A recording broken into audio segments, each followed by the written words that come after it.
আসসালামু আলাইকুম। আজকে আপনাদের মাঝে সমসাময়িক কিছু বিষয় নিয়ে কথা বলবো।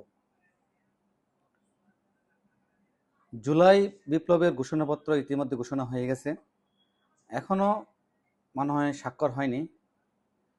নির্বাচনের তারিখও ঘোষণা করা হয়েছে। সম্ভাব্য নির্বাচন 2026 সালের ফেব্রুয়ারিতে হতে পারে। ডক্টর ইউনূস এরকমই বললেন। আশা করি 2026 ফেব্রুয়ারিতে নির্বাচন হয়ে যাবে। নির্বাচনে আওয়ামী লীগ এবং বিএনপির পৈতৃক সম্পত্তি বাংলাদেশ, হয়তো বিএনপি এবার পৈতৃক সম্পত্তি হিসাবে নির্বাচনে জয়লাভ করবেন। বিএনপির পর আবার আওয়ামী লীগ আসবে। এভাবেই দেশ চলবে। আমরা হলাম সাধারণ জনগণ, ভাড়াটে হিসাবে এদেশে আছি।